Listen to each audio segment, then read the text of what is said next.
Convidado desta semana do, do canal José Neumann e Pinto do YouTube, o empresário, político e acadêmico baiano Joacy Fonseca de Góes, natural de Ipirá, na Bahia, e residente em Salvador, atualmente presidente de várias academias, membro de várias academias e presidente da Academia Baiana de Letras. Joacy, é um prazer tê-lo aqui na sala Maria Isabel Pimentel de Castro Pinto, onde reina o rei da tábua ronda, Arthur de Castro Neumann e Pinto. Bem-vindo. Meu cumprimento, a começar pela expressão maior, que é o cavaleiro da tábua ronda, Arthur, em seguida a historiadora Isabel, e, por último, mas não menos importante, José Neumann e Pinto, pedindo a ele apenas para fazer a recomendação que eu fui presidente da Academia de Letras da Bahia, mas agora eu sou presidente do Instituto Geográfico e Histórico da Bahia. Isso aí, desculpem o inglês, mas é membro da Academia Brasileira. Sim, claro, Baiana. Claro. Uma vez membro, eternamente membro. É isso aí, imortal. Ô, Joacy, você foi deputado federal, foi constituinte.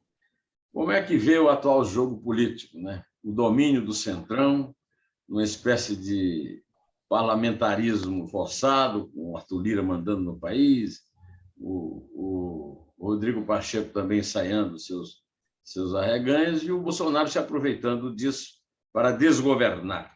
Como é que você vê esse jogo político? Você já participou de alguma vez de uma república desse gênero? Bem, eu acho que basta você olhar para a história para verificar que, em matéria de qualidade, a nossa representação política brasileira não para de perder dimensão, de perder valor, né? E nós entramos num jogo de vale tudo. Se esse é o preço que a gente tem que pagar para que um dia nós sejamos substantivamente uma verdadeira democracia, então tudo bem.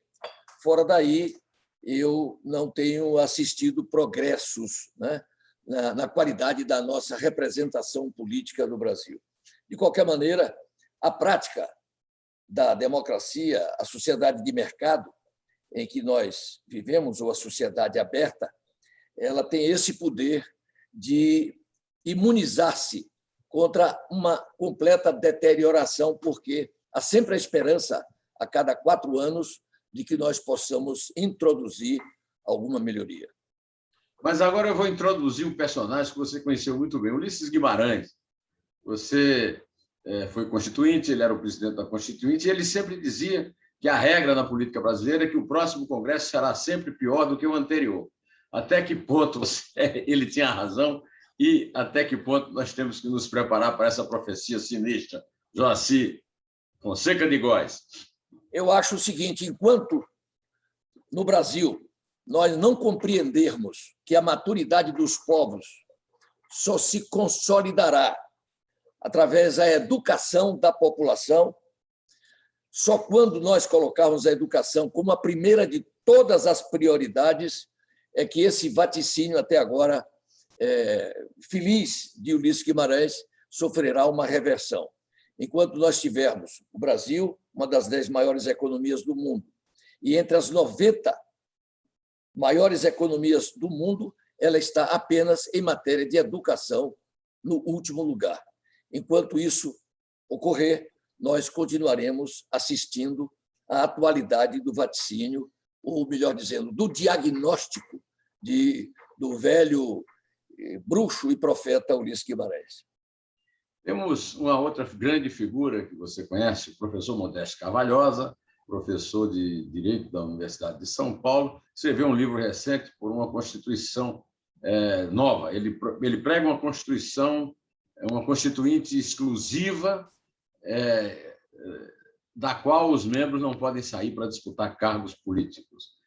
Talvez numa espécie de crítica à Constituição atual.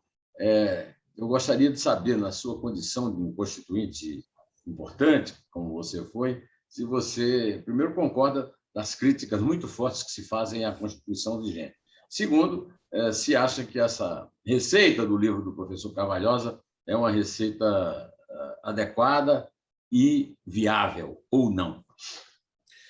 Olha, eu tenho pelo professor Carvalhosa a maior admiração e o maior respeito. No particular, porém, eu acho que é um pouco mais ou menos como aquela história de eliminar o adultério da mulher tirando o sofá da entrada da casa, da sala. Né? Um pouco disso. E eu acredito que com essa população, com essa educação que nós temos, com o eleitorado, da qualidade que nós temos, não adianta querer falar o politicamente correto, você tem no Brasil um eleitorado que, na sua grande maioria, é de uma extraordinária despolitização do ponto de vista de não ser capaz de entender minimamente quais são os pilares que sustentam uma democracia verdadeiramente forte. E nós sabemos que o Brasil peca nos dois pilares fundamentais. Em primeiro lugar, a educação. Sem educação, não há possibilidade para a prosperidade dos povos. Basta você ver que na Europa só tem uma nação rica da Europa, naturalmente, de riquezas naturais, que é a Noruega. A Inglaterra não tem nada, a França não tem nada, a Alemanha e etc. Fala, vamos para o Japão, veja como é que acontece. E Brasil, país muito rico, etc., mas um povo completamente sem educação. E o segundo ponto, Neumann, que é muito importante no plano da saúde e da qualidade de vida do indivíduo, é o problema do saneamento básico. 54% da população brasileira não tem acesso ao saneamento básico. E uma pesquisa feita pela Oxfam, que é uma ONG inglesa fundada em 1941 e que congrega hoje cerca de 100 ONGs internacionais dedicadas a estudar a desigualdade entre as pessoas e os povos, ela fez um estudo no Brasil que publicou com o título, o resumo, A Distância que nos une, disponibilizada na internet, são 82 páginas, o diagnóstico final. E, numa parte do estudo, verificou o impacto do saneamento básico, estudando aí em São Paulo os bairros de Tiradentes e Higienópolis. A população de Higienópolis vive, em média, 79 anos. A de Tiradentes, 54 anos. E 54 anos de verminoses e uma série de doenças decorrentes da ausência de saneamento básico. Então, você vê que esses dois pontos fundamentais estão fora da pauta da discussão dos candidatos ao Congresso Nacional e, frequentemente, a governos do Estado e à presidência da República. Enquanto isso persistir, eu acredito que, numa perspectiva de melhoria, não adianta nada mudar a Constituição.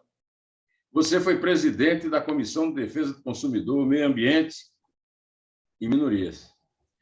O que é que acha daquela filosofia de Ricardo Salles, que foi ministro do Meio Ambiente, que eu digo ministro do Mau Ambiente, do Jair Bolsonaro, de aproveitar a pandemia para passar a boiada na legislação de defesa do ambiente?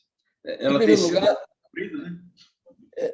Uma reunião presidencial não poderia ser nunca conduzida com aquela linguagem que foi usada naquela oportunidade. E, a partir dali, tudo foi possível. Coisas absurdas foram produzidas ali, algumas delas até sem a intenção de obter os tais resultados que foram extraídos dela. Mas, de qualquer maneira, um descompromisso tamanho com o mínimo da liturgia que se deve ser observada entre aqueles que estão na curul do poder não é admissível. E, portanto, aquela frase do jovem ministro do Meio Ambiente é um modelo de impropriedade, né? É um modelo de deseducação, é um modelo daquilo que todos nós, no Brasil, esperamos dos nossos administradores. Joacy Góes é autor do artigo 165, parágrafo 7º da Constituição, que trata da dotação de recursos da União proporcional à população regional. O que diz da aplicação prática dessa norma constitucional de justiça federativa, Joacy Fonseca de Góes? Querido amigo, preste atenção. Quando eu entrei na Constituinte, eu li um livro de Rômulo Almeida e parei num artigo em que ele dizia que o declínio do Nordeste brasileiro, a perda de significação do Nordeste brasileiro, poderia ser medida pelo descompasso existente entre a destinação de recursos federais para o Nordeste e o tamanho da sua população. Então, naquele momento, quando a população do Nordeste representava 30% da população brasileira, no orçamento do ano anterior, apenas 10% dos recursos da União foram destinados para o Nordeste. Então, eu conversei com ele, ele morreu no curso dessa discussão, ele sabia dessa minha iniciativa e declarou: Joacir, se você conseguir botar isso no Nordeste, isso na Constituição, você vai conseguir a mais importante conquista do Nordeste em todos os tempos. Então, numa reunião das bancadas de deputados e senadores do Nordeste, eu estava presente, e aí aqueles caciques diziam: não, um grupo vai cuidar da saúde, outro da educação, outro de obras, etc. Eu peguei o microfone, sem ninguém me dar o microfone, e pedi: senhores, silêncio e tal. E aí disse: olha, já ia saindo aqui, mas resolvi voltar, porque eu deveria estar errado, já que caciques, pessoas que eu habituei a ver na televisão, nos jornais, estão por um caminho que eu acho que não vai conduzir a nada. E aí mostrei a solução. A solução está essa aqui. Bom, pediu-se imediatamente um encontro com o presidente Sarney. E lá fomos. Éramos 120, mais ou menos, parlamentares. Sarney nos atendeu de pé.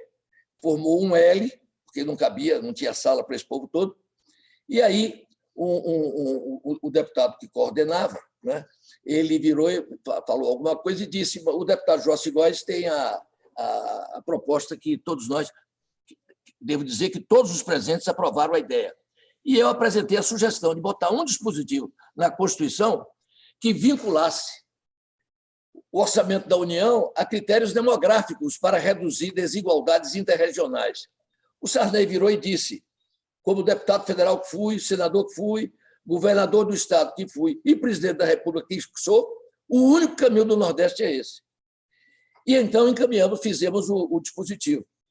Para meu azar, no dia da votação, os parlamentares não deram muita atenção e só havia 327 parlamentares em plenário. Eu achei que não iria passar, porque nós precisávamos de 281 votos. E aí, meu amigo fraternal José Serra encaminhou contra.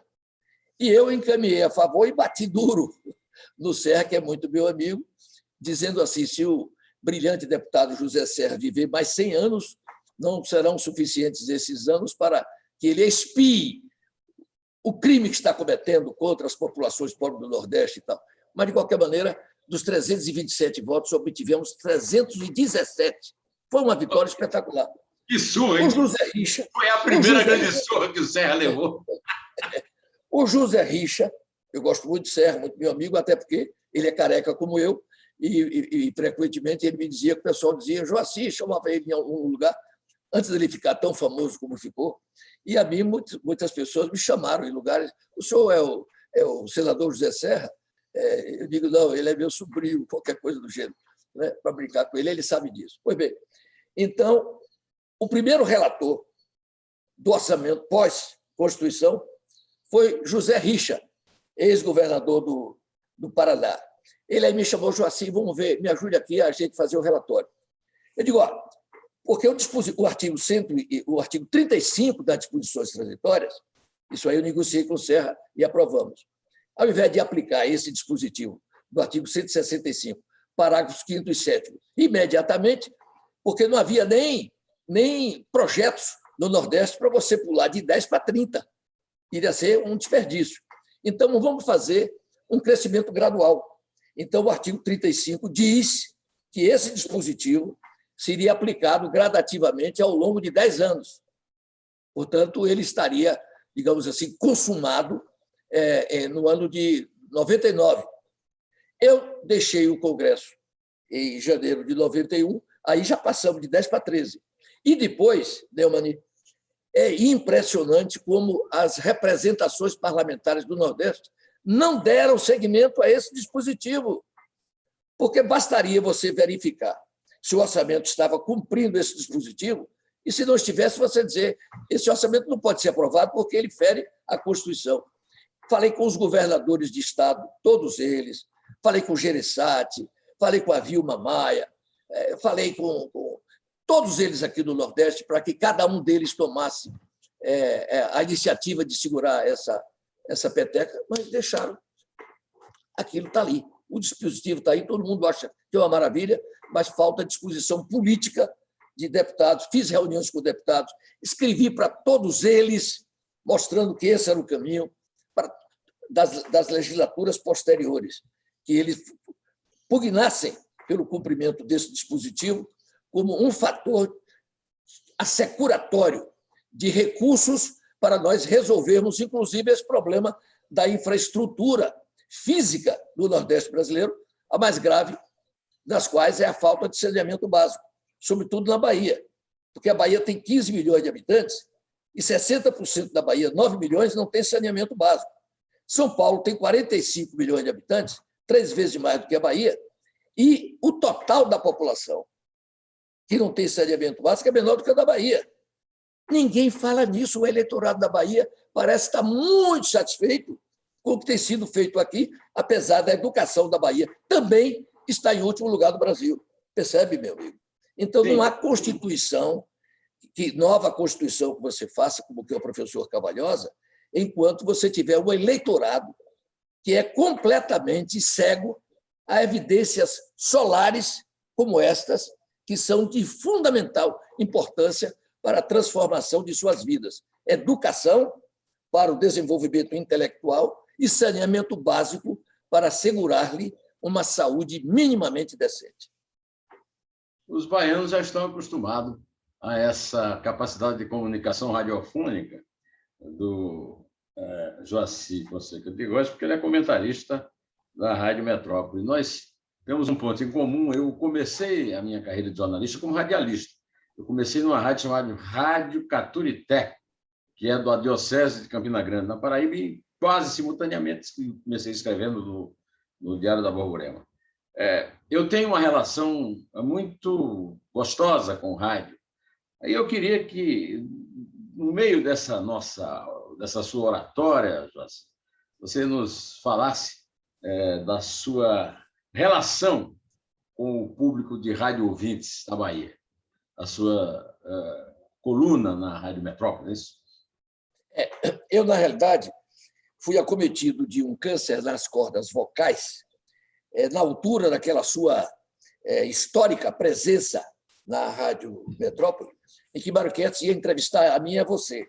Então, em determinado momento que ele entrevistava você, você falava, ele aí passou o bilhetinho, agora eu vou lhe perguntar. Eu digo, não, pelo amor de Deus, não interrompa o fluxo dessa cachoeira que está falando aí, que é o Neumann de Pinto, entendeu? Para que os nossos ouvintes não digam, por que Mário bota esse rapaz, deixa o Neumann de Pinto falar, quando você contou em detalhes, inclusive, aquela sua histórica resposta ao ministro Marco Aurélio, que do alto da sua pompa, então você não acredita no seu poder constitucional? Você disse, não, ministro, não acredito no Supremo. Pá, e bateu ali. Mas como você falou pelo povo brasileiro? Eu acredito que aquele foi, na sua excepcional biografia jornalística, eu acredito que aquele foi o seu momento mais esplendoroso, né? Como se dá, para usar uma linguagem militar, estou aqui usando linguagem militar, como se dá uma mijada solene, entendeu? No ministro do Supremo Tribunal Federal, que muito bem fez ao calar-se e não tentar avançar na discussão, porque senão o gol de 1-0 poderia, quem sabe, se transformar numa goleada. Mas e aí, é a sua relação com o rádio? Sim, mas como é que é a sua relação com o rádio? Eu tive uma relação muito boa, mas aí depois que eu fiz a cura em São Paulo, eu fiquei, como você está vendo, com uma vibração nas cordas vocais e fiquei desconfortável. Aí digo, Mário, eu vou ficar escrevendo mesmo e não vou. Mas eu, de qualquer maneira, tive uma experiência excepcional, porque aconteceram coisas incríveis. Em shopping center, um dia, por exemplo, eu estava no shopping e um cidadão chegou, ia ser atendido, eu disse, não, pode atender aqui na frente, etc. Ele virou e disse, eu estou chegando aqui a Salvador. Essa voz eu conheço. Essa voz eu conheço. O senhor, por acaso, eu sou do Rio de Janeiro, estou morando aqui há 3 dias, mas estou ouvindo a Rádio Metrópole. Eu vi comentário. O senhor é aquele comentarista Joaci Góes? Eu digo, sou ele. Quer dizer, eu fiquei impressionado com isso, né? Como o rádio, para usar uma expressão de McLuhan, é um meio de comunicação tremendamente visual, chamemos assim, né? Porque você, né? Porque você, eu me lembro quando eu ouvia as novelas lá na fazenda em Pirá, a gente ficava de noite ouvindo O Direito de Nascer. Acho que você nem era nascido quando isso aconteceu. Era, eu tenho 70, Jorge. Mas você não pegou na rádio, não pegou, não. Na rádio você não pegou, não. Você pode ter visto depois. Não. Olha, Joacil, uma lembrança. Monta, não sei o quê. Uma lembrança deve ter pegado lá. É que minha mãe acompanhava o Direito de Nascer no rádio. Sua mãe. Mas quando eu assisti, E meu pai levava para ela, meu pai era caminhoneiro, levava lá para o sertão folhetos em série da novela do Félix Canhê, que era um grande sucesso. Nossa Senhora. E até hoje sou amigo do doutor Rafael, da novela na Tupi, que é o Rolando Boldrin. Continue, então, é um veículo extraordinário, e você vê que, diferentemente do que está acontecendo com jornais, de certa forma com revistas, né, a rádio continua aí poderosa. Eu diria que nunca o mundo ouviu tanta rádio quanto ouve na atualidade, porque é tanta rádio, né, tantas as possibilidades, que a rádio continua aí muito poderosa e prestando, sobretudo em países como o Brasil, um serviço de uma relevância excepcional, até porque o sujeito que faz o amanho da terra, né, ele vai lá com a sua enxada, com a sua picareta, ele está com a rádiozinha aqui no bolso, ouvindo absolutamente tudo, entendeu? E sabendo de tudo quando chega em casa. Essa sua experiência, eu tive aqui, eu não estava na televisão ainda, estava no jornal e na rádio. Um dia eu paro numa banca de jornal, na frente da PUC, para comprar um jornal, e o jornaleiro disse, o senhor não é o José Neumann e Pinto da rádio? Ele me reconheceu pela voz. Aí eu fiquei impressionado, porque o que eu mais gosto em mim é da minha voz. Então, você teve a mesma experiência. Mas você é membro efetivo da Academia de Letras da Bahia. Ou seja, você é um dos 40 guardiões da memória de Gregório de Matos Guerra, no século XVII, o maior poeta em língua portuguesa de todos os tempos, Antônio Frederico de Castro Alves, do século XIX, Jorge Amado, João Baldo Ribeiro, Wilson Lins, Dias Gomes, e atualmente, meus queridíssimos amigos, também amigos seus, Antônio Torres, seu Tonho, lá de Junco, e Antônio Lins, que mora aqui em São Carlos, mas não esquece nunca, escreveu, inclusive, um livro sobre a varanda da casa do pai dele, no Rio Vermelho. Né? Como é que você concilia a sua vida de empresário com as atividades como escritor e como presidente, que foi da Academia Baiana de Letras? Joaci. Olha, eu desde garoto, que... Bom, em princípio, eu deveria ser advogado, né? Também direito, etc., porque eu lia muito e bastante e tal. Mas a vida me levou a ser empresário. E aí aconteceu uma coisa interessante. Eu descobri, porque eu conheci muito cedo o presidente Kennedy, pessoalmente. Fui aos Estados Unidos e conheci o presidente Kennedy dos Estados Unidos. Aliás, nessa viagem, que eu era estudante, conheci com vários outros brasileiros, né? Conheci, inclusive, Marcondes Gadelha, estava comigo na viagem, o senador Marcondes Gadelha, lá de sua terra. Né? E Marco Maciel estava nessa viagem, que já está no Paraíso, e assim, João Alves também aí e tal. E aí eu conheci grandes pessoas, inclusive o presidente Kennedy. E no ano seguinte, eu fui à Itália, e em Castel Gandolfo, eu vi, ele apareceu na janela. Até um colega meu tirou a minha fotografia no primeiro plano, e o Papa aparecia lá em cima, mas não aparecia com muita nitidez. Então, quando eu mostrava a foto, todo mundo perguntava: aqui é você, quem é esse padre que está em cima? Eu digo: é o Papa. Eu conheci o Papa, quer dizer, estive perto do Papa. E depois, no 14 de julho, que eu estava ainda lá em Paris, eu vi passar assim pertinho de mim o De Gaulle. E descobri, foi uma descoberta. Primeiro, a exceção de De Gaulle, né, que era um sujeito muito alto, né, mas o Papa era até mais baixo do que eu e o Kennedy da minha altura. Mas isso não é o mais importante.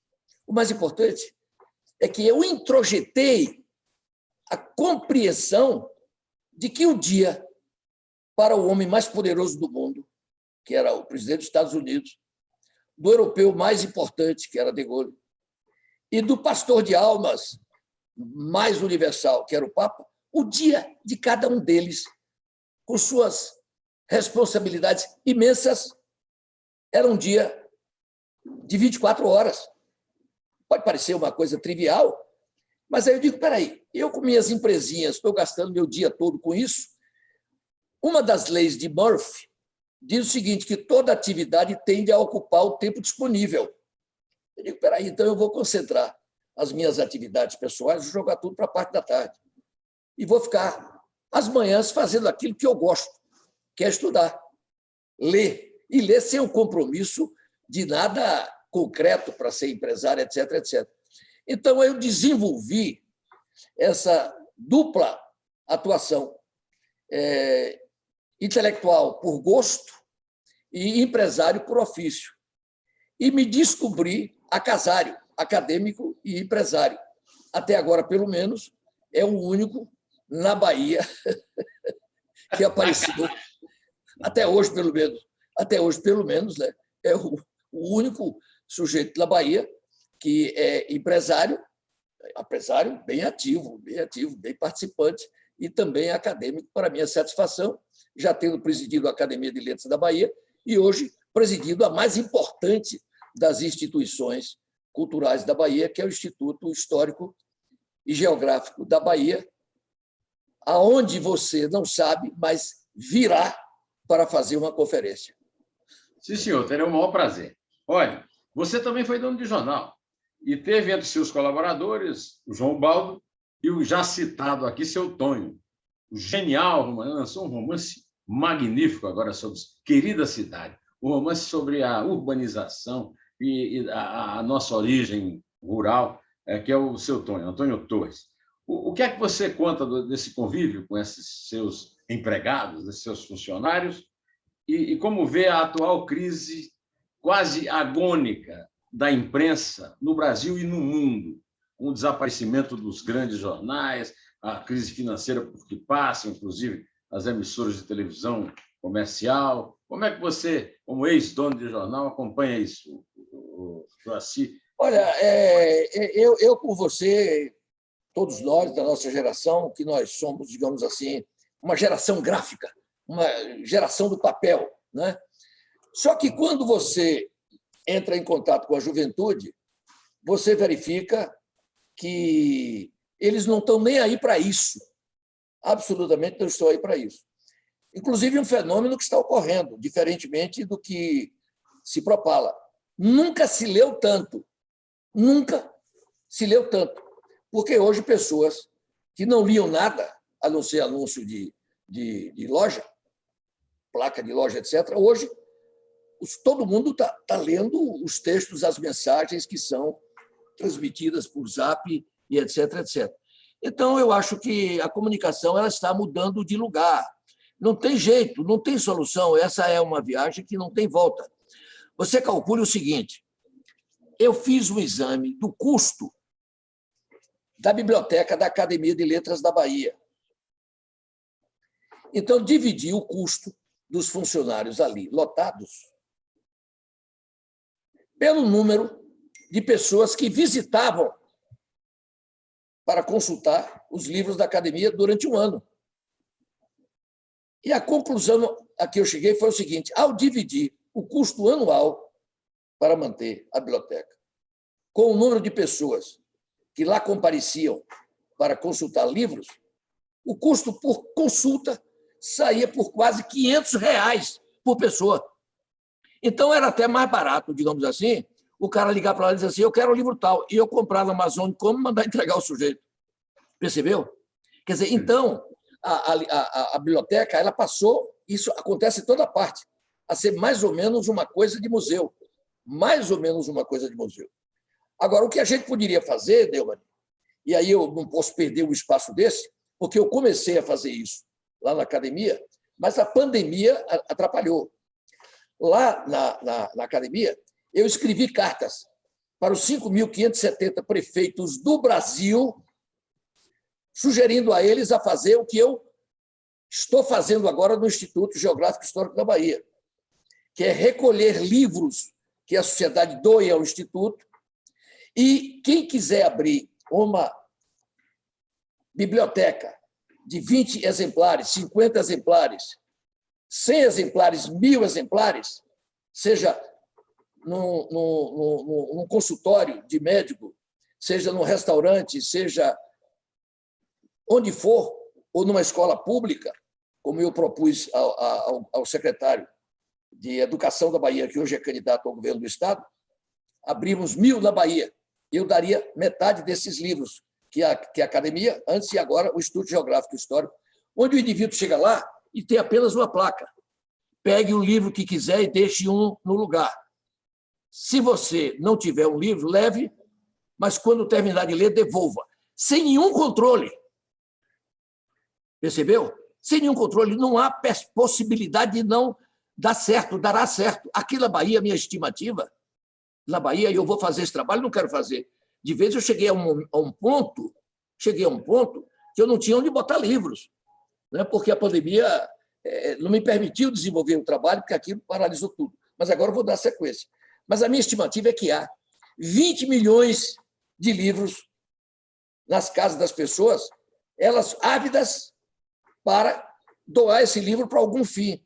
Esse é que seria um grande fim, percebeu?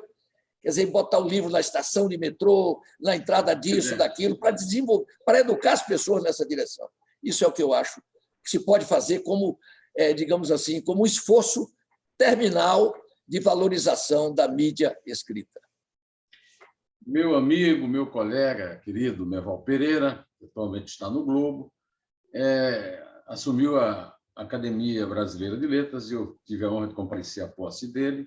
E eu queria saber, existe alguma perspectiva de parceria, primeiro, entre a academia, que você não preside mais, mas ainda é um membro efetivo, e o Instituto Histórico Geográfico e a Academia Brasileira de Letras, com essa nova gestão, que tem como também pessoas fortes, pessoas muito queridas minhas, como Joaquim Falcão, de Pernambuco, e Nélida Pinhon, a galega mais brasileira do mundo. Não há dúvida. Inclusive, o Lucchesi, o antecessor, eu levei e ele fez uma palestra concorridíssima na Academia de Letras da Bahia, e foi muito concorrida. Depois eu recebi aqui no meu apartamento, onde você já me deu o prazer de estar, e foi muito concorrida também. Escrevi um artigo sobre ele com o título Uma Mente Brilhante, e era meu propósito continuar convidando, né, por suas especializações, porque são pessoas de grande projeção, né, e atraí-las para vir à Bahia. A Bahia está muito provinciana, muito fechada. E no Instituto Histórico Geográfico nós vamos desenvolver esse trabalho, sim, e você me ajudará, inclusive, nesse trabalho de identificar essas pessoas para que nós as tragamos aqui à Bahia, porque a Bahia precisa seguir o exemplo da Paraíba, entendeu? Você sabe que hoje a educação da Paraíba está muitos furos acima da Bahia, né? Campina Grande, grande centro tecnológico mundial hoje. E o da Bahia também é espetacular. O Cimatec da Bahia é espetacular também, do meu padrão lá. No dia 8 de abril, um baiano vai assumir a Academia Brasileira de Letras, uma vaga, Gilberto Bastos Moreira Gil, meu querido amigo, baiano de boa cepa. Um dia eu perguntei para ele, hoje, aliás, agora, no dia da posse, eu disse, Gil, você se lembra quando eu te perguntei por que Luiz Gonzaga tinha uma relação tão íntima com você e é assim, tão, apesar de admirador, mais afastada de outro baiano, Caetano, né? Caetano Veloso. É porque nós somos negros e sertanejos. O Caetano não é bem branco, né? Mas é litorâneo. Então, Bom, você sabe que ele... a Bahia ocupará uma vaga na Academia E você Brasileira. sabe que o Gil é meu vizinho aqui de prédio. Pois Ele então. mora aqui no meu prédio. Ele e Flora moram aqui no meu prédio. Né? Aliás, vou lhe contar uma coisa aqui. Um dia, conversando com o Jorge Amado e falando a respeito de Gilberto Gil, ele virou e disse: eu só tenho uma mágoa de Gilberto Gil. Mas qual é, Jorge? É que eu não sou o autor, com toda a minha obra de louvor à Bahia, entendeu? Ele me roubou a cena só com uma frase: a Bahia já me deu régua e compasso. Pronto. E eu disse para o Antônio Carlos Sequim, que vai fazer o discurso e que disse que o Gil é um poeta fino, eu disse: Sequim, eu, como sertanejo, me considero devedor e admirador do cara que escreveu Lamento Sertanejo em parceria com o meu querido e saudosíssimo amigo Dominguinhos, o ser de lá, do sertão, lá do Cerrado, do interior do mato, da Caatinga do Roçado. Você sabe uma coisa? Eu quase não tenho amigo. Vou lhe dizer uma coisa. Eu já ouvi, já conversei algumas vezes com o Antônio Carlos Sequim, já li livros dele, mas, sobretudo, ouvi conferências dele tratando de literatura. Esse cara é o maior anatomista da literatura brasileira. É impressionante a capacidade que ele tem para entrar num texto e dissecá-lo, entendeu? Em todas as suas múltiplas dimensões. Eu não quero fazer uma afirmação aqui absolutizadora para não criar suscetibilidades, portanto, vou manter no geral. Ele é, sem dúvida alguma, um dos caras que mais conhecem e conheceram literatura em todos os tempos. E eu diria que não só no Brasil. Ali está o que é o encontro do indivíduo com sua vocação. Ele nasceu para fazer aquilo. Para mim, nada disso vale comparado com uma coisa. Aqui eu vou mostrar para você uma foto que está na abertura do meu telefone celular. O rei da Távola Ronda, está aqui, lendo um livro. Sabe que livro é esse? É o livro favorito dele, O Galo Gago. De quem é? Antônio Carlos Sequim. Estou vendo. Então, o cara é o autor preferido do rei, rapaz. O que é que eu vou mais acrescentar sobre ele? Portanto, ele escreve para aqueles que vão de mamando a caducando. Isso aí. O pai e o filho, no meu caso.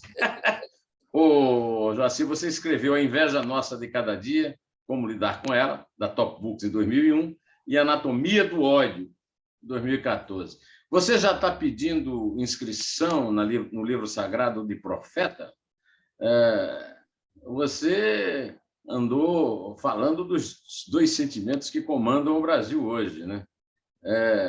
Nós temos hoje um gabinete do ódio no Palácio do Governo. O filho do presidente viaja para Moscou com ele, ninguém sabe quem pagou a viagem, para tratar também do ódio, fazer pesquisa científica sobre como vigiar e perseguir adversários políticos. Você se arrepende de ter sido profeta ou acha que você cumpriu uma função antiga, profetizando? Não. O que ocorre, na realidade, é que o Brasil virou um mar de ódio, completo ódio. Né? É impressionante. Eu sou bem mais velho do que você, né? E não há a menor possibilidade de que, em nenhum momento do Brasil, o país estivesse no patamar em que se encontra. Quer dizer, as pessoas não divergem, elas se antagonizam num plano de cortar relações. Quer dizer, isso é muito ruim, por isso mesmo que eu tive muita esperança na emergência, ainda não perdi, de uma terceira via que pudesse nos libertar desse maniqueísmo em que a gente se encontra. Porque o problema com que nós nos deparamos é saber dos dois males que estão aí apontados, qual é o menor desses dois males. Quer dizer, esse aqui é um grande problema, né? Porque se de um lado você tem um descompromisso completo com a liturgia, você, por outro lado, tem uma perspectiva de prestigiar uma candidatura, né, que teve a sua oportunidade, o país confiou completamente, fui eleitor dele, fui meu colega na Constituinte, mas cujo comportamento dele e da sua equipe foi um comportamento completamente antagônico com suas propostas de trabalho, e acho que o Brasil mereceria uma oportunidade para que a família brasileira voltasse a se confraternizar e todos nós nos dedicássemos, independentemente de pensarmos de modos distintos, com essa tarefa urgente de elevarmos o país a um patamar civilizatório que estamos muito longe de alcançar. Você também escreveu A Força da Vocação no Desenvolvimento das Pessoas e dos Povos, Top Books, 2009.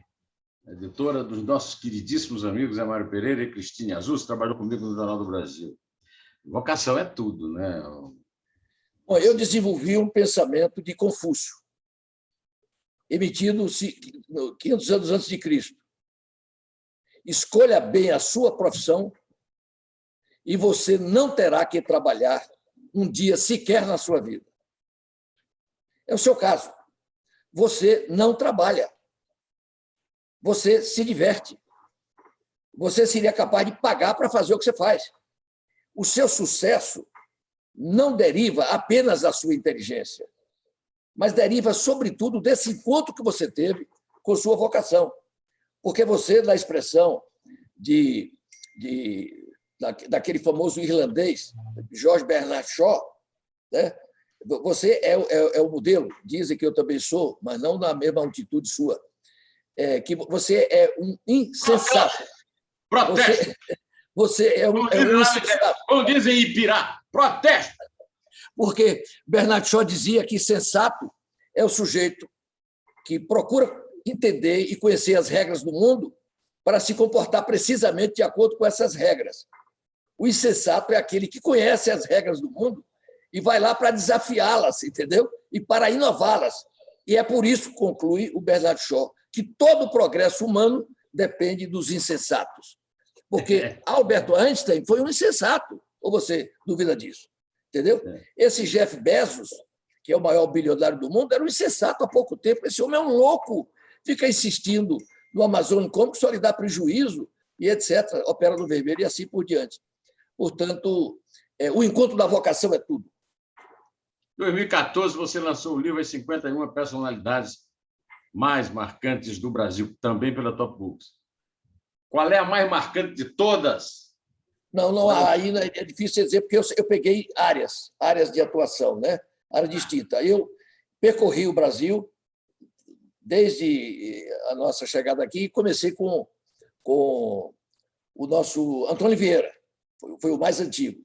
Depois de Antônio Vieira, eu passei para Gregório de Matos, depois de Gregório de Matos, Tiradentes, aí fui subindo, até chegar ao último, que foi Ayrton Senna.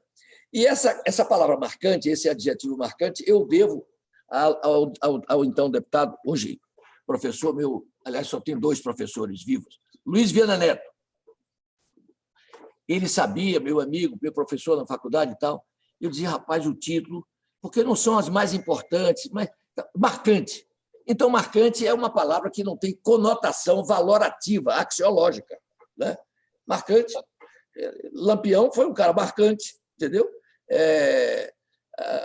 Aquele da Colômbia, traficante, foi um cara marcante, como marcante também foi Jesus Cristo, como foi Irmã Dulce e tal.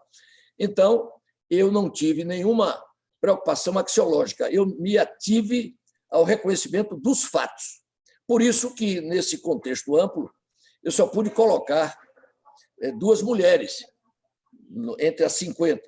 São 51 porque Mestre Bimba e Pastinha eu coloquei como 2 páginas de uma mesma folha, entendeu? por isso que o título ficou 51.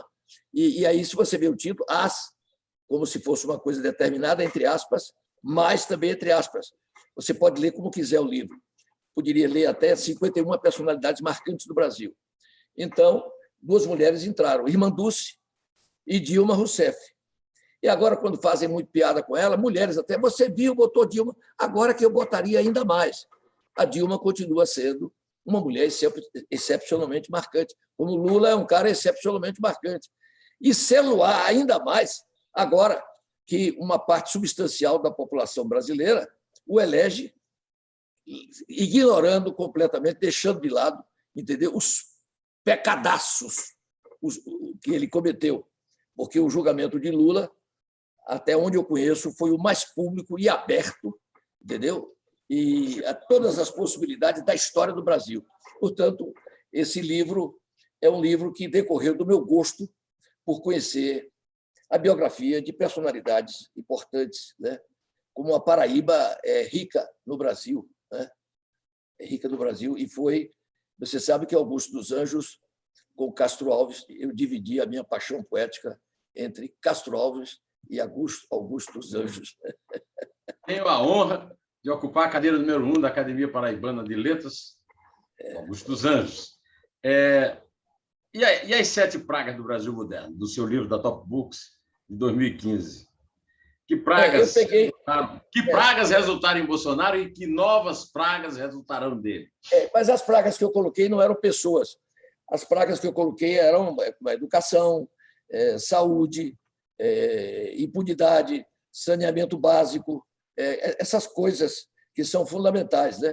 E que o Brasil negligencia analisando cada uma delas, mas até reconhecendo que, em rigor, todas as outras 6 decorrem das deficiências da primeira, que é a educação. Quando você tem educação, tudo mais se transforma naturalmente, inclusive a saúde. Se você concorda com essa brilhante afirmação do Joaci Fonseca de Góes, veja, reveja a entrevista magnífica que eu fiz com o professor pernambucano Cristóvão Buarque, exatamente a respeito desse assunto, educação no Brasil. Joaci, a guerra de Putin, a invasão da Ucrânia por Putin, terá efeito imediato na economia mundial e na economia brasileira.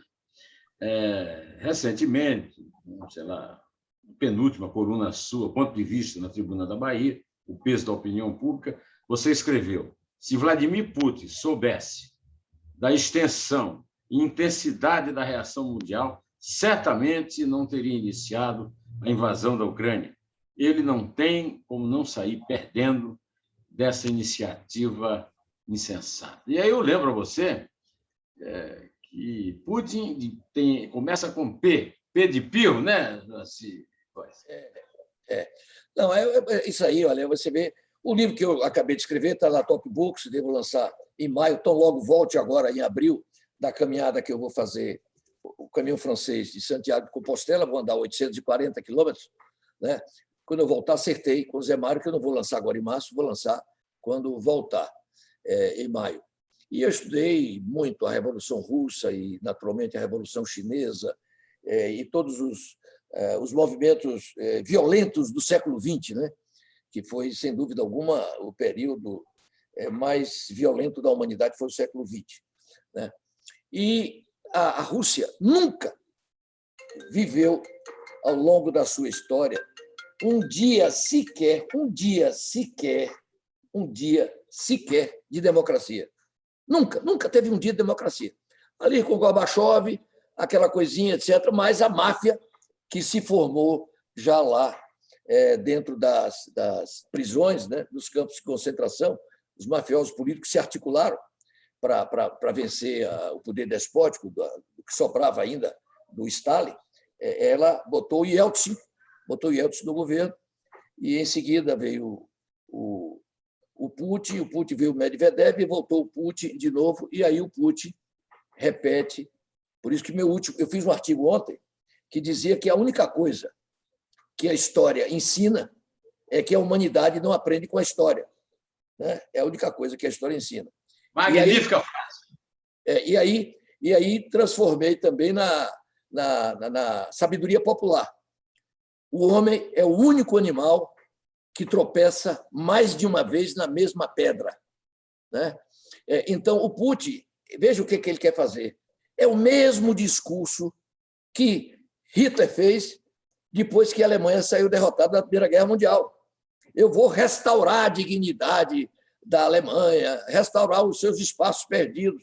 E aí foi levantando a moral, etc., etc., e deu no que deu. O Putin queria, desde o início, restaurar a União Soviética, botar aquilo tudo. Aí avançaram na Crimeia, e ninguém disse nada. Aí me lembro de Bertold Brecht, né? Eles chegaram, levaram o desempregado, eu não fiz nada porque eu não sou desempregado. Depois levaram os negros, eu não fiz nada porque eu não sou negro. Depois tal, finalmente me levaram e ninguém fez nada, porque quando fizeram com os outros, eu também não fiz nada com ninguém. Então o mundo viu que ele iria avançar para reanexar, e não tenha dúvida que mais tarde ele queria até, quem sabe, meter a mão na Polônia, ali, apesar dela estar participando com a OTAN. Moral da história.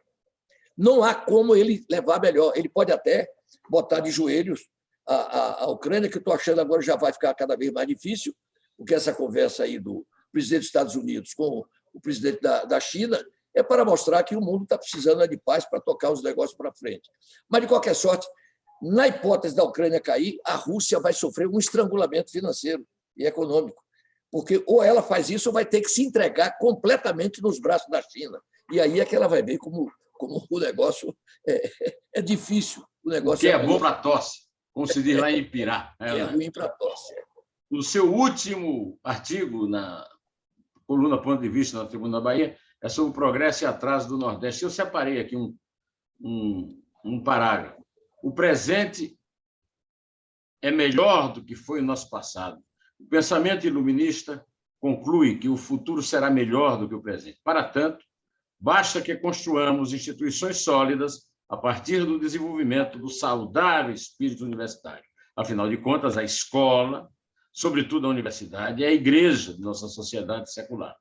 Daí a importância de nos interessarmos e de nos envolvermos com o seu desempenho dentro de um ambiente democrático marcado pela diversidade e tolerância entre pontos de vista divergentes, particularmente políticos e religiosos, respeitadas as regras da moralidade vigente e a convivência entre distintos níveis técnicos disponíveis. Brilhante definição, e aí eu digo como a minha avó, Nanita, dizia para mim: Deus te ouça, meu filho. É verdade, é verdade. Mas uma coisa interessante, Neumann, para dizer o seguinte, eu sempre fui com você um otimista. A gente briga aqui com o otimista. Mas calcule o seguinte, Neumann. No ano de 1800, a população do mundo era de 2 bilhões de habitantes. 90% dessa população vivia abaixo da linha da pobreza. Hoje, a população do mundo é de 7,8 bilhões de habitantes. E apenas 10% da população do mundo vive abaixo da linha da pobreza. Percebeu? Quer dizer, como não ser otimista? Isso são fatos, isso não é uma opinião dali da colar, isso são fatos reais, né? E você veja o seguinte, você que é um menino novo, que ainda está na faixa dos 70 anos, você calcule o seguinte, quando você tinha 10 anos de idade, o cara mais rico da Paraíba não tinha o conforto que um cara que mora numa cidade hoje com a sua mulher, mora num apartamento pequeno, que ganha R$4.000 por mês tem. Percebeu? Ele tem ar refrigerado. Você calcula o que é refrigerado, minha gente, né? É uma coisa inacreditável. Eu me lembro nesse calor, José, nesse verão. Você poder, é um sonho que todo mundo. Eu morei na Califórnia e ao ar livre você tem ali o ar refrigerado que você deseja. Mas no Nordeste brasileiro a gente tem oscilações de temperatura. Rio de Janeiro, São Paulo ainda respeito, mas no Rio de Janeiro, no verão, a temperatura passa de 40 graus, é uma barbaridade. E o senhor tem ali, o cara tem a televisão que ele pode assistir milhares de filmes que ele queira com uma qualidade impressionante. Ele tem supermercados abarrotados com uma diversidade incrível de bens e mercadorias, facilidades para ele cozinhar. a qualidade de vida da mulher e botando lá de sal. Portanto, o iluminismo é isso aí. Do mesmo modo que o presente hoje é, sim, melhor do que o passado, eu estou convencido que o futuro, até porque, no caso brasileiro, o futuro é o que a gente vê que está ocorrendo no Canadá e nos Estados Unidos e na Europa, na Austrália, na Nova Zelândia, no Japão, na Coreia do Sul, percebeu? Então, nós chegaremos lá, teremos possibilidade de chegar lá. Sobretudo o Arthur, que é um sortudo, entendeu?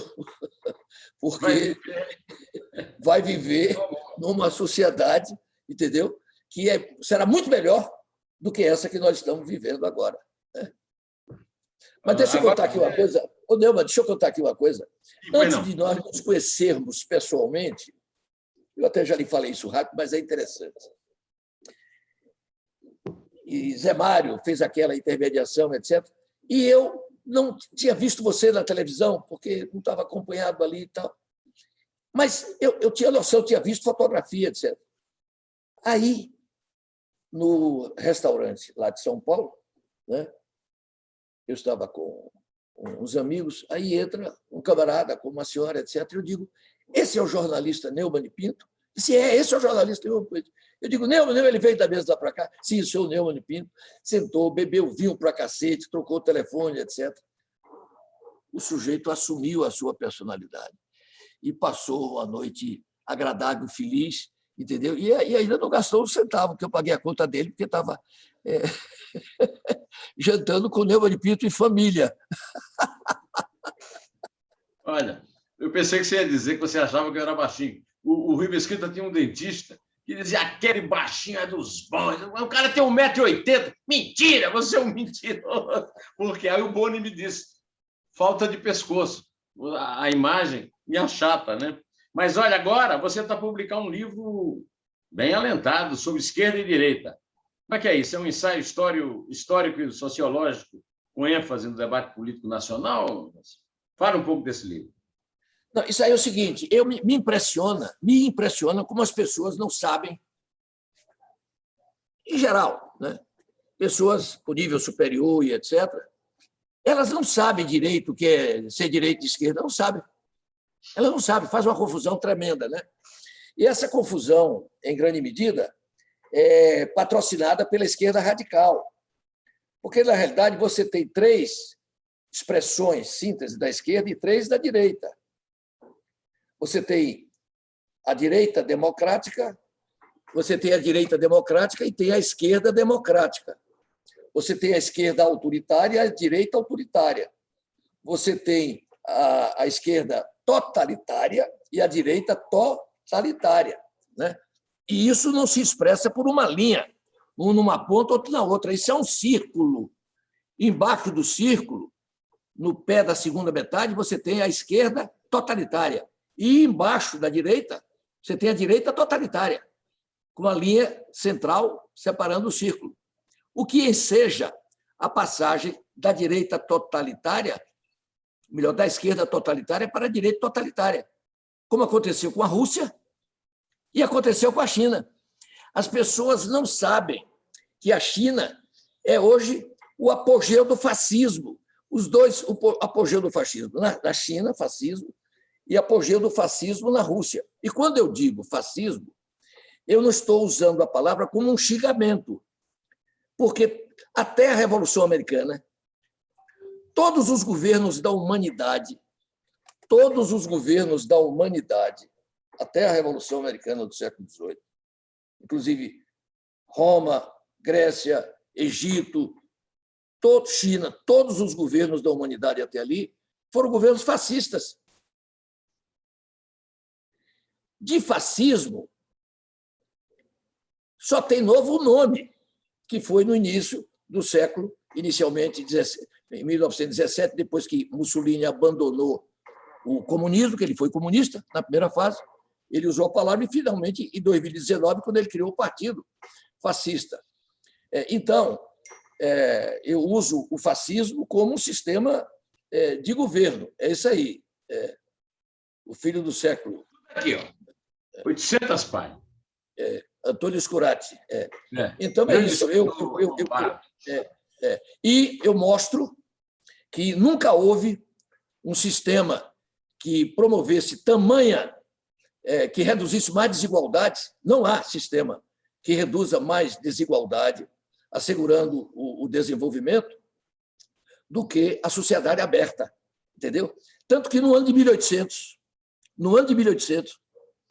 quando você tinha 90% abaixo da linha da pobreza, o país menos desigual do mundo era os Estados Unidos. Porque tem uma expressão que até o presidente Kennedy usava muito: the rising boat lifts all the boats.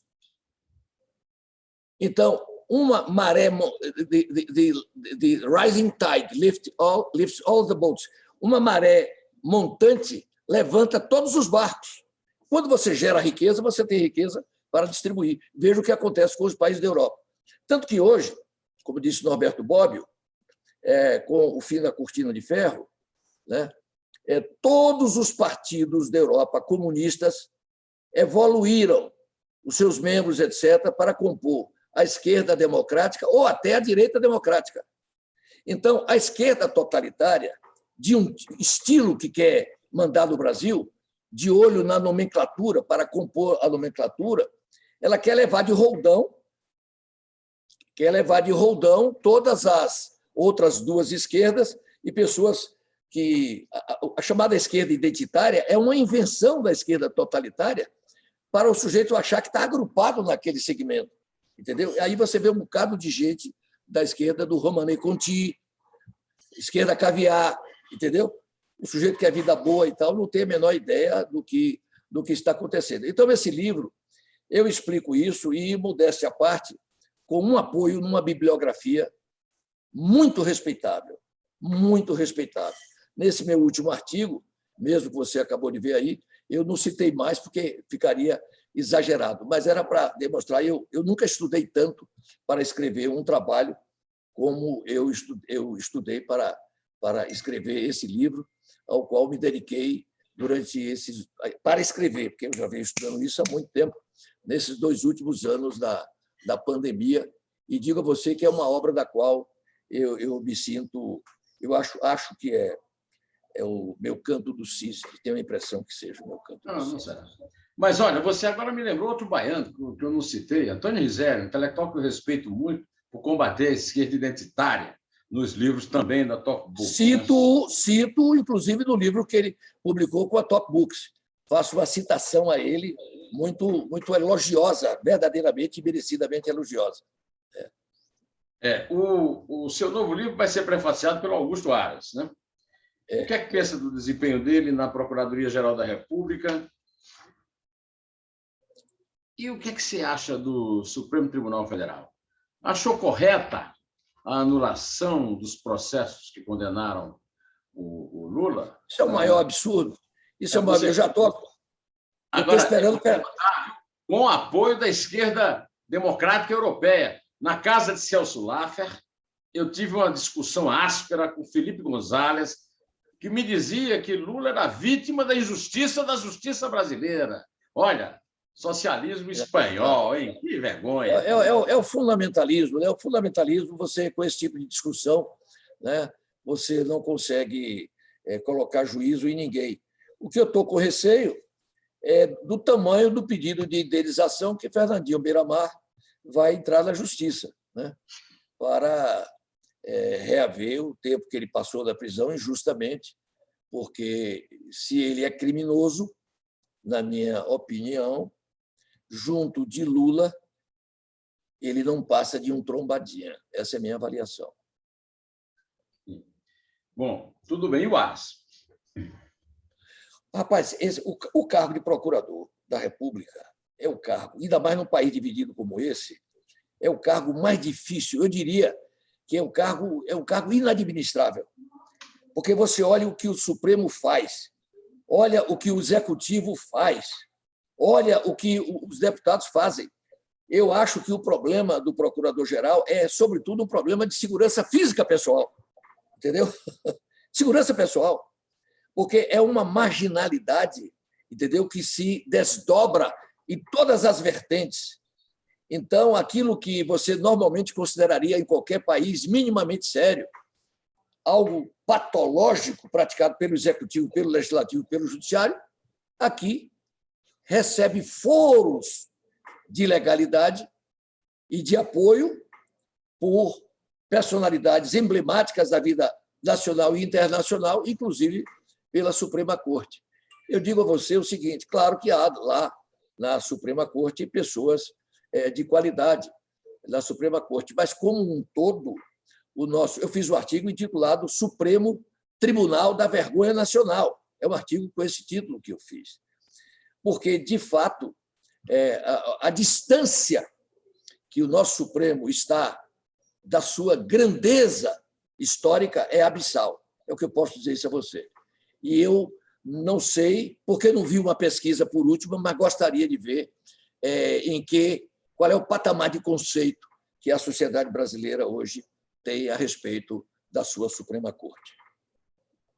Joacy Fonseca de Góes, então o senhor não confia na nossa Suprema Corte? Mas aqui, eu vou dizer para você o seguinte: eu cansei de ouvir aquilo. Até hoje ainda ouço, até hoje ainda ligo para ouvir, entendeu? Você não combinou aquilo antes com ele, não? Você não pagou ele ali o grande.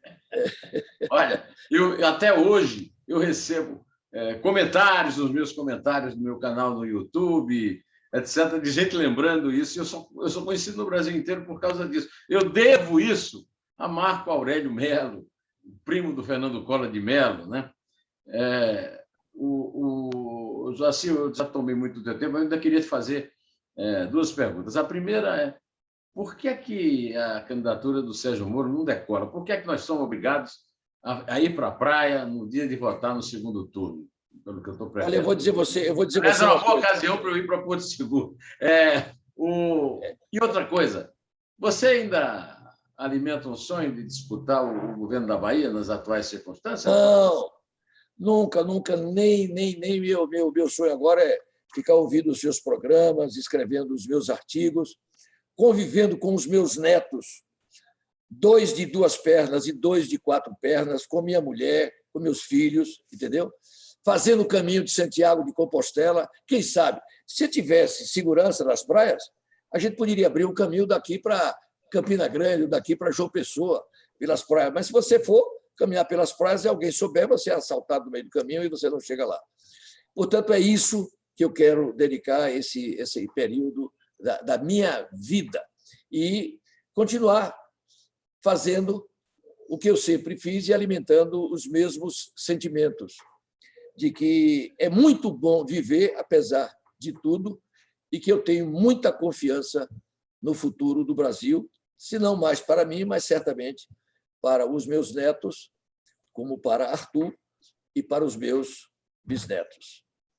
Olha, você não respondeu em relação à terceira via, à opção democrática da polarização, que as pessoas não reparam que todos os 2 disputantes do lulo-bolsonarismo, do bolsolulismo, eles estão disputando uma reeleição, porque é um defeito grave da Constituição, não da Constituição, foi um defeito inserido na Constituição, uma emenda infeliz, que permitiu uma reeleição permanente. O Brasil tem a possibilidade da volta permanente de todos os presidentes. Quer dizer, podemos estar destinados a uma eterna polarização entre a direita radical de Bolsonaro e a esquerda radical de Lula. Então, eu gostaria, como última pergunta, mesmo, já tomei todo o teu tempo, saber isso. Por que essa opção democrática não aparece ainda nas pesquisas, se é que ainda vai aparecer?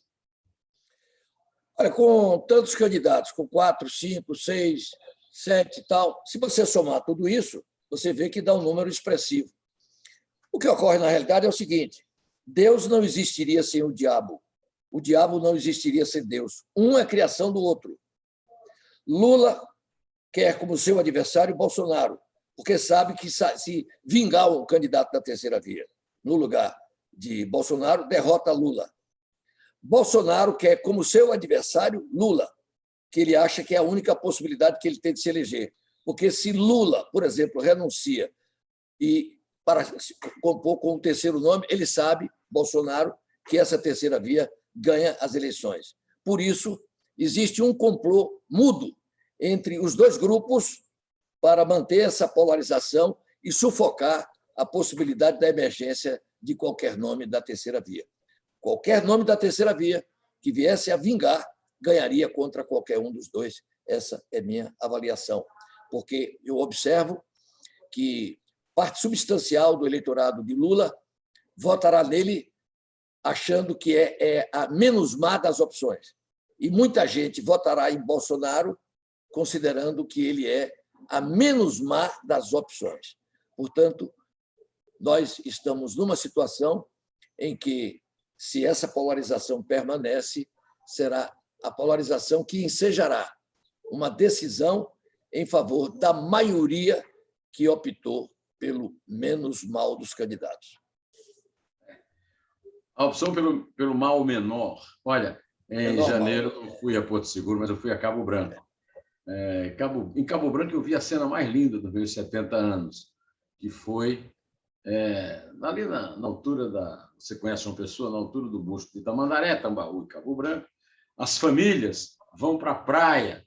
O prefeito pôs lá umas torres de iluminação e ficam olhando a lua de Tambaú, o mar, a areia de Tambaú. Aquilo me lembrou Fellini, lá na Avival, uma coisa belíssima, né? E essa beleza que me faz acreditar na lucidez, no banho de lucidez que foi e que continuará sendo sempre as entrevistas, continuarão sendo sempre as entrevistas do meu amigo Joacy Fonseca de Góes, que vamos dizer assim, Mr. Lucidez. Muito obrigado, Joacy. Muito obrigado, meu amigo. E falando só do Cabo Branco, dizer a você que já me hospedei ali, naquele Cabo Branco, uma vez que eles ali no convento, eles tinham um hotelzinho para hospedar ali, entendeu? E tive a oportunidade de ter essa visão, o ponto mais avançado da América do Sul, o ponto mais da América do Sul mais próximo do continente africano, né? Muito obrigado, Neumann. Recomende-me aí a nossa Heródoto de Saias, a Isabel, e o nosso permanente cavaleiro da távola, Honda. Né? E deu um beijo em Dona Lídice, no seu filho, nos netos todos, inclusive gatos, cachorros e papagaios. Muito obrigado, meu amigo. Até a próxima. Até. Em té, como eu digo sempre.